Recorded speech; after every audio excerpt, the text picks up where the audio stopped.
La la la, la la la, la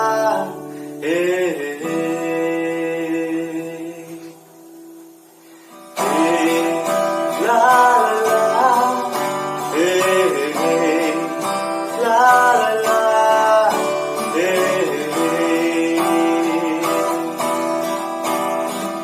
লিখেছিল সে এক কবিতা, নাম তার নীলাঞ্জনা।